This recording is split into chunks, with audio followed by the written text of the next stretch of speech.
Yeah, hello guys, welcome back to Navodaya Online Academy. A very good morning to all. So ఈరోజు video చేయడానికి main reason ఏంటంటే తెలంగాణ ప్రభుత్వం నుంచి మనకు గురుకులాల్లో కూడా 5వ తరగతి ప్రవేశానికి దరఖాస్తు కోరుతూ నోటిఫికేషన్ అయితే రావడం జరిగింది. అండ్ ఇందులో మనకి అన్ని గురుకులాలు అంటే ట్రైబల్ వెల్ఫేర్ కావచ్చు, సోషల్ వెల్ఫేర్ కావచ్చు, బీసీ వెల్ఫేర్ కావచ్చు, అండ్ జనరల్ కూడా అన్నీ కలిపి ఒక ఉమ్మడి ప్రవేశ పరీక్షని 5th క్లాస్ ప్రవేశానికి 2024-25 సంవత్సరానికి నోటిఫికేషన్ అయితే రావడం జరిగిందండి. సో ఇందులో ముఖ్యంగా మనకు అర్హత అంటే ఎవరు అర్హులు, దాంతోపాటు ప్రవేశ పరీక్ష ఏ విధంగా ఉండబోతుంది, దానికి సంబంధించిన సిలబస్ ఏంటి, అండ్ పరీక్ష విధానం ఏ విధంగా ఉండబోతుంది, అప్లికేషన్ లాస్ట్ డేట్ ఎప్పుడు, ఎగ్జామ్ ఎప్పుడు ఉండబోతుంది, దాని యొక్క టైమింగ్స్ ఏంటి, అండ్ ఈ గురుకులాల్లో ఉన్న ఆ ప్రత్యేకతలు ఏమిటి, అండ్ విద్యార్థులకు గురుకులాలు ఏవేవి ఉచితంగా ఇస్తారు అనేది ఈ యొక్క వీడియోలో మనం కంప్లీట్గా చర్చించుకుందాం. సో కంప్లీట్గా ఈ వీడియోని ఫస్ట్ నుంచి లాస్ట్ వరకు చూడండి. సో స్కిప్ చేయకుండా చూడండి, ఎందుకంటే చాలా ఇన్ఫర్మేషన్ మీరు మిస్ అవుతారు కాబట్టి. So don't skip the video. So let us start the session. So Telangana ప్రభుత్వం TSWRIS and T2WRIS and MGPT BCWRIS and TREIS ఇలా ఒక 4 గురుకులాలు కలిసి ఉమ్మడి ప్రవేశ పరీక్ష నిర్వహించడం జరుగుతుంది. సో ముఖ్యంగా మనం చూసుకుంటే ఇందులో అర్హత గురించి మనం మాట్లాడుకుందామండి. సో ఒక్కసారి ఈ యొక్క సాంఘిక సంక్షేమ పాఠశాలల్లో ఎస్సీలకు మనకు 75% అవకాశం ఉంటే గిరిజనులకు 66% ఉంటుంది. మిగతా కేటగిరీస్ బీసీ కేటగిరీకి మనకి 12% ఉంటుందండి. సో సిమిలర్గా అదే ఎస్టీకి అయితే గిరిజన సంక్షేమంలో ఎస్సీలకు 12%, బీసీలకు 10% అండ్ ఎస్టీలకు 64% ఉంటుందండి. అండ్ బీసీ కేటగిరీలో చూసుకుంటే ఎస్సీలకు 15% అండ్ ఎస్టీలకు 5%, అండ్ ఇందులో బీసీఏకి 15%, బీసీబీకి 25%, ఈ విధంగా వాళ్ళైతే ఇవ్వడం జరిగింది. అండ్ నెక్స్ట్ కేటగిరీ వచ్చేసి జనరల్ కేటగిరీ. ఈ జనరల్ కేటగిరీలో కూడా ఎస్సీలకు 15% అండ్ ఎస్టీలకు 6% అండ్ మిగతా కేటగిరీస్కి 7% అకార్డింగ్ టు దర్ పాపులేషన్ వీళ్ళ అంటే సీట్లని డివైడ్ చేయడం జరిగింది. అండ్ సో తెలంగాణ రాష్ట్రంలో ఈ 5వ తరగతి గురుకులాల ప్రవేశానికి దాదాపు 638 గురుకులాలు ఉన్నాయండి.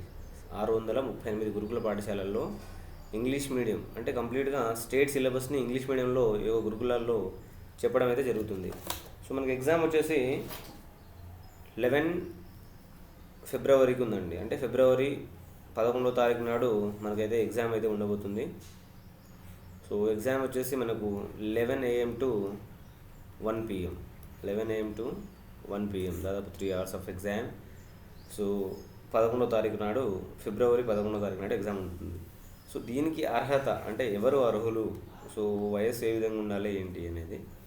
సో ఓసీకి అయితే ఓసీ మరియు బీసీ కులాలకు చెందినవారు 1/9/2013 నుండి 31/8/2015 లోపు పుట్టి ఉండాలి. అంటే 9 సంవత్సరాల నుండి ఉండాలి, కానీ 11 సంవత్సరాలు నిండరాదు. సో 2013, 9/1 దాంతోపాటు 31/8/2015 ఈ మధ్యలో ఓసీ మరియు బీసీ కులాలకు చెందిన వ్యక్తులు పుట్టాలి, జన్మించి ఉండాలి. నెక్స్ట్ ఎస్సీ మరియు ఎస్టీలకు చెందినవారు సేమ్ 1/9/2011 నుండి అంటే 31/8/2015 లోపు, అంటే వీళ్ళకి కొంచెం ఒక 2 years ఎక్స్ట్రా ఇవ్వడం అయితే జరిగింది. Next SC converted Christian and BCC విద్యార్థులు వీళ్ళకి కూడా సేమ్ అండి. ఎస్సీ ఎస్టీలకు ఏ విధంగా ఇచ్చారో ఆ విధంగా ఇవ్వడం జరిగింది. ఒకసారి మీరు ఈ యొక్క డేట్ ఆఫ్ బర్త్ని మీకు పిల్లల యొక్క డేట్ ఆఫ్ బర్త్ని చెక్ చేసుకోవాలనిగా కోరుతున్నాను. అండ్ నెక్స్ట్ ఇన్కమ్ సర్టిఫికేట్లో ఆదాయం అనేది వీళ్ళు రూరల్ కానీ అర్బన్కి బట్టి వీళ్ళ యొక్క ఆదాయాన్ని ఇవ్వడం జరిగింది. సో మీరు రూరల్ అయితే 1,50,000 మీ యొక్క ఇన్కమ్ సర్టిఫికేట్ ఆదాయం ఉండాలండి. అండ్ నెక్స్ట్ అర్బన్ అయితే దాదాపు 2 lakhs లోపలే ఉండాలి. ఓకేనా, దీనికి మించి ఉండొద్దు, లోపల ఉండాలి. అండ్ ముఖ్యమైన అర్హత ఏంటంటే విద్యార్థులు ఈ సంవత్సరం 4వ తరగతి చదువుతూ ఉండాలి. విద్యార్థులు ఈ సంవత్సరం 4వ తరగతి చదువుతూ మాత్రం ఉండాలి. సో 4వ తరగతి బోనఫైడ్ సర్టిఫికేట్ లేదంటే స్టడీ సర్టిఫికేట్ని అప్లోడ్ చేయాల్సి ఉంటుంది. కాబట్టి 4వ తరగతి చదివిన వ్యక్తులు 5th క్లాస్ ఎగ్జామ్ రాయడానికి, ఎంట్రన్స్ రాయడానికి అవకాశం ఉంటుంది. అండ్ ఈ పాఠశాలలో ప్రవేశం ఏ విధంగా ఉంటుంది, సో పాత జిల్లాని ఒక యూనిట్గా తీసుకొని వీళ్ళైతే ఎగ్జామ్ని కండక్ట్ చేయబోతున్నారు. అండ్ కౌడిపల్లి అనే పాఠశాలలో ఓన్లీ మృత్యుకార వృత్తికి చెందిన అన్ని జిల్లాల వారు అర్హులు. అంటే ఓన్లీ ఆ కులానికి సంబంధించిన వ్యక్తులు మాత్రమే దానికి అర్హులు. దాంతోపాటు రిజర్వేషన్ కూడా దానికి సంబంధించింది ఉంటుంది. అండ్ ఈ టీఆర్ఎస్ సర్వేల్ అంటే నల్గొండ చెందిన ఈ regional centre of excellence school పాఠశాలలో ప్రవేశానికి అన్ని జిల్లాల వారు అర్హులు. జనరల్గా ఏంటి, పాత జిల్లాని కన్సిడర్ చేసుకొని తీసుకునేవాళ్ళు. కానీ ఈ సర్వేల్ స్కూల్, నల్గొండలో సర్వేల్ స్కూల్ అనేది ఉంటుంది కదా, దీనికి మాత్రం అన్ని జిల్లాల వారికి అవకాశం ఉంటుంది. దీంట్లో మెరిట్ అంటే ఏంటి, మీ మన స్టూడెంట్ని ప్రతిభని బట్టి, రిజర్వేషన్ని బట్టి ఇందులో అవకాశాలు అనేవి కల్పిస్తారు. అండ్ ఈ స్కూల్ చాలా బాగుంటుంది. ఫస్ట్ ప్రిఫరెన్స్గా మీరు అప్లికేషన్ చేసేటప్పుడు ఈ టీఆర్ఎస్ సర్వేల్ అనే స్కూల్ నల్గొండని ఫస్ట్ ఆప్షన్గా పెట్టుకోండి. అంటే ఇందులో రావాలంటే మెరిట్ ఉంటే కంపల్సరీ ఇందులో రావడానికి ఛాన్స్ ఉంటుంది. అండ్ నెక్స్ట్ వచ్చేసి మనము ప్రవేశ పరీక్ష. అంటే ప్రవేశ పరీక్ష ఏ విధంగా అంటే ఏ సబ్జెక్ట్ నుంచి క్వశ్చన్స్ వస్తాయి, ఎన్ని మార్కులు ఉంటాయి, ఏంటి అనేది దీంట్లో చెప్పుకుందాము. ఫస్ట్ మనకు తెలుగు అనే సబ్జెక్టు, ఇంగ్లీష్ అనే సబ్జెక్టు, గణితం అనే సబ్జెక్టు, మెంటల్ ఎబిలిటీ, దాంతోపాటు పరిసరాల విజ్ఞానంలో 3వ తరగతి 4వ తరగతి స్థాయిలో అంటే 3rd క్లాస్ 4th క్లాస్ స్థాయిలో చదివిన ఈ యొక్క 5 సబ్జెక్టుల నుంచి మనకు దాదాపు 100 క్వశ్చన్లు అంటే 100 క్వశ్చన్స్ అయితే రావడం జరుగుతుందండి. దానికి 100 మార్క్స్ ఉంటాయి. ఓకేనా, 100 క్వశ్చన్స్కి 100 మార్క్స్. దీంట్లో వాళ్ళు ఏ విధంగా కేటాయించారంటే తెలుగుకు 20 మార్కులు అండి, గణితంకి అంటే మ్యాథ్స్కి 25 మార్క్స్, అంటే ఇంగ్లీష్కి ఇంకో 25 మార్క్స్, అండ్ మెంటల్ ఎబిలిటీకి 10 మార్క్స్, అండ్ ఈ పరిసరాల విజ్ఞానం అంటే ఈవీఎస్ ఎన్వైరన్మెంటల్ సైన్సెస్ అంటాం దీనికి 20 మార్క్స్. టోటల్గా 20 క్వశ్చన్స్ 20 మార్క్స్. ఇలా మనకు 100 క్వశ్చన్స్కి 100 మార్క్స్ గాను దాదాపు ఎగ్జాము మనకు 2 గంటల వ్యవధిలో అంటే 2 hours ఎగ్జామ్ టైం ఇస్తున్నారు. ఏదో కంప్లీట్ 100 క్వశ్చన్స్కి 100 మార్క్స్కి. సో ఎగ్జామ్ వచ్చేసి మనకి ఓఎంఆర్ బేస్డ్ ఉంటుందండి. అంటే మనం ఓఎంఆర్ బేస్డ్ అంటే క్వశ్చన్స్ ఇస్తారు, బబ్లింగ్ చేయాల్సి వస్తుంటుంది. సో ఇది ప్రవేశ పరీక్షకు సంబంధించిన విషయం అండి. అండ్ ఈ ప్రవేశ పరీక్ష వచ్చేసి మనకు తెలుగు మీడియంలో కూడా ఉంటుంది, దాంతోపాటు ఇంగ్లీష్ మీడియంలో కూడా ఉంటుంది. అప్లికేషన్ చేసేటప్పుడు మనకు ప్రశ్నపత్రం దేంట్లో కావాలి అనే దాన్ని బట్టి, అంటే ఇది తెలుగు మీడియంలో ఇంగ్లీష్ మీడియం రెండింటిలో ఉంటుంది. అండ్ పరీక్ష కేంద్రాలు మన అప్లికేషన్ పెట్టుకున్న తర్వాత జిల్లా అధికారులు నిర్ణయిస్తారంట. అండ్ పాఠశాలలో ప్రవేశ పరీక్షకి ఏ విధంగా ఎంపిక చేస్తారంటే మెరిట్ ఇన్ టెస్ట్, అంటే ఈ ఎగ్జామ్లో మనం ఎంత ప్రతిభ కనపరిస్తే దాన్ని బట్టి మన యొక్క మెరిట్ని బట్టి వీళ్ళు ఎంపిక చేయడానికి అవకాశం ఉంది. దాంతో సెకండ్ ప్రతిపత్తిగా ఏంటంటే రిజర్వేషన్, దాని తర్వాత లోకల్ అంటే స్థానికతని బట్టి. సో ఇంకా మనకు మైనారిటీసు, అనాథ బాలికలు, లేదంటే సైనిక ఉద్యోగుల పిల్లలు, ఏజెన్సీ ప్రాంతాలకు చెందిన గిరిజన విద్యార్థులు, మళ్ళీ ఉద్యోగస్తుల పిల్లలు, సో దాన్ని బట్టి కూడా వీళ్ళు ఎంపిక చేసే అవకాశం ఉంది. అండ్ దాంతోపాటు ఒకవేళ ఇది ఒక రేర్ కేసు అండి, విద్యార్థుల ఎంపికలో సమానమైన మార్కులు వస్తే ఒకరికంటే ఎక్కువ మందికి వచ్చినప్పుడు అప్పుడు ఏం చేస్తారు అంటే ఫస్ట్ వీళ్ళు పుట్టినది అంటే ఎవరైతే ముందు పుట్టారో, అంటే ఎవరికైతే వయసు ఎక్కువ ఉంటుందో వాళ్ళని ముందు ర్యాంక్ ఇవ్వడానికి ఛాన్స్ ఉంది. అది కూడా సమానం ఉందండి, అది కూడా సేమ్ ఉంటే గణితంలో ఎక్కువ మార్కులు ఎవరికి వస్తే వాళ్ళకి, సో దీంట్లో కూడా సమానం వస్తే నెక్స్ట్ పరిసరాల విజ్ఞానంలో దాన్ని బట్టి చెక్ చేస్తారండి. సో ఈ విధంగా ర్యాంకుని పరిగణిస్తారు. అండ్ ఎవరైనా ఫిజికల్లీ హ్యాండిక్యాప్డ్స్ ఉంటే, డిఫరెంట్లీ ఏబుల్ పర్సన్స్ ఉంటే, సో వాళ్ళకి సంబంధించిన రిజర్వేషన్ కూడా ఉంటాయండి. సో ఇలా చూసుకుంటే కంప్లీట్గా ఏ విధంగా వాళ్ళు ఎగ్జామ్కి సెలెక్ట్ చేస్తారో మెయిన్ అయితే మెరిట్ బేసిస్ అండి. ఎగ్జామ్ మనం బాగా రాయగలిగితే దాన్ని బట్టి వాళ్ళు ఎంపిక చేసే అవకాశం అయితే మనకు ఉంది. అండ్ ఇప్పుడు ఈ యొక్క గురుకులాల్లో వాళ్ళు కల్పించే ఒక ప్రత్యేకమైన సాంఘిక మరియు ఇతర సంక్షేమ శాఖలు నిర్వహిస్తున్న గురుకులాల ప్రత్యేకతలు ఏమిటి అంటే, ఇందులో ఫస్ట్ మనకి సమర్థులు మరియు అనుభవం గల ఉపాధ్యాయులచే బోధన, అంటే ఏంటి experienced faculties and capable faculties చేత వాళ్ళు క్లాసులు అయితే చెప్పిస్తారు. అండ్ 24 hours ఉపాధ్యాయుల నిరంతర పర్యవేక్షణ, అంటే వాళ్ళు అక్కడే ఉండి మన విద్యార్థులు ఏ విధంగా చదువుతారు ఏంటి అనేది చూసుకుంటూ ఉంటారు. అండ్ మోస్ట్ ఇంపార్టెంట్ పాయింట్ ఏంటంటే, మనకు చాలామంది అనుకుంటాము అంటే ఎంపీసీ చదివితే ఐఐటీసు అండ్ బైపీసీ చదివితే నీటు అండ్ మిగతా వాళ్ళు ఎంసెట్ కూడా. సో ఇలా పోటీ ప్రవేశాల పరీక్షలకు మనం శ్రీ చైతన్య, నారాయణ, సో ఇలా కోచింగ్ బయట ఇంటర్ అయిన తర్వాత పంపిస్తాము. కానీ ఇక్కడ ఏమిటంటే ఐఐటి కానీ, ఎన్ఐటి కానీ, నీట్ కానీ, ఎంసెట్ లాంటి జాతీయ స్థాయి పోటీ పరీక్షలకు ఇక్కడే శిక్షణ ఇస్తూ ఉత్తమ ర్యాంకులతో రావడానికి ఈ యొక్క విద్యా సంస్థలు చాలా కృషి చేస్తున్నాయండి.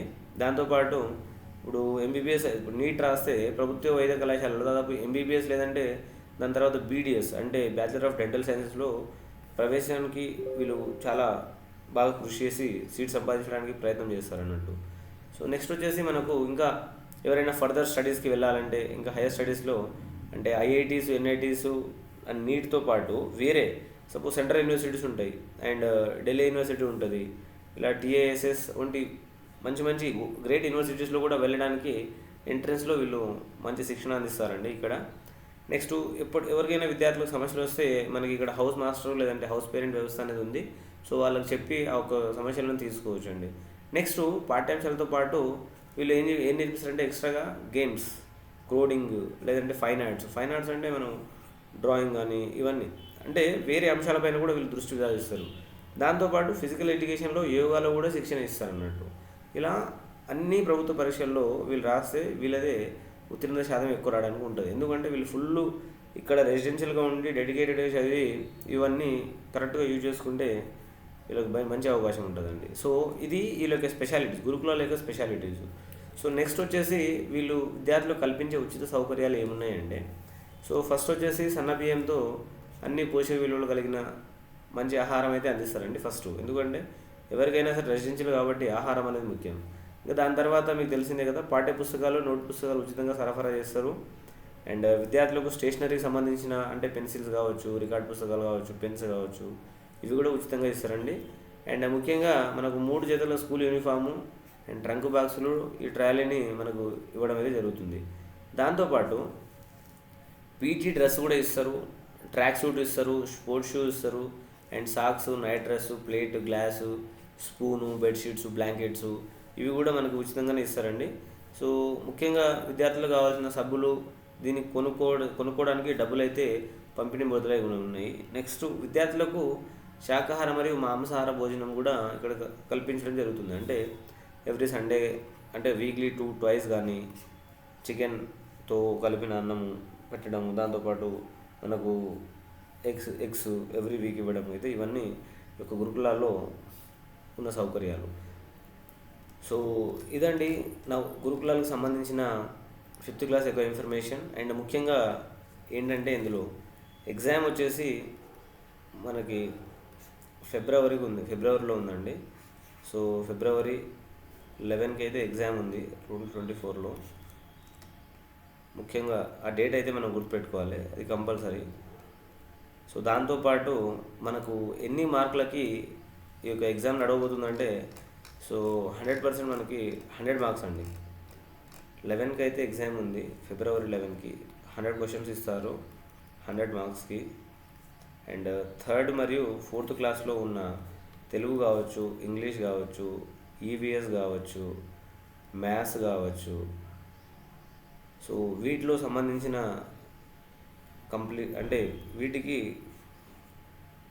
సంబంధించిన క్వశ్చన్స్ మాత్రం మనకి ఎగ్జామ్లో వస్తాయండి. సో మెరిట్ బేసిస్ పైన ఎగ్జామ్ ఉంటుంది కాబట్టి మీరు 3rd క్లాస్ మరియు 4th క్లాస్లో సంబంధించిన ఈ 5 సబ్జెక్టుల నుంచి అండ్ మెంటల్ ఎబిలిటీ దీనికి సంబంధించిన బుక్స్ను ఒకసారి మీరు రెఫర్ చేస్తే మీరు మంచి స్కోర్ సాధిస్తే డెఫినెట్గా మీరు గురుకులాల్లో సీట్ సంపాదించే అవకాశం ఉంటుంది. అండ్ ఈ టీఆర్ఎస్ సర్వేల్ అనే స్కూల్లో అన్ని జిల్లాలకు సంబంధించిన వ్యక్తులకి ఛాన్స్ ఉంటుందండి. లేకుంటే మిగతాది ఏంటంటే ఏ డిస్టిక్ వాళ్ళు ఆ డిస్టిక్లో ఉన్న గురుకులాలతో మాత్రమే పోటీ పడతారు. కానీ సర్వేలకి అలా కాదు, కంప్లీట్ ఎంటైర్ స్టేట్లో ఉన్న ప్రతి ఒక్క పిల్లవాడు దీనికి పోటీ పడాల్సిన అవకాశం అయితే వాళ్ళు కల్పించారు. ఎందుకంటే స్కూళ్ళు ఇది చాలా బాగుంటుందండి. సో ఇదండి గురుకులాలకు సంబంధించిన విశేషాలు. సో ఎవరైనా అప్లికేషన్ చేసుకోకుంటే అప్లికేషన్ చేసుకోండి. అండ్ లాస్ట్ డేట్ వచ్చేసి మనకు January 6వ తారీఖు ఉందండి. January 6th 2024 రోజు లాస్ట్ డేట్ అయితే ఉంది. సో అప్లికేషన్ ఇంకా ఎవరైనా చేసుకోకుంటే అప్లికేషన్ చేసుకోవాలని. సో థ్యాంక్ యూ అండి.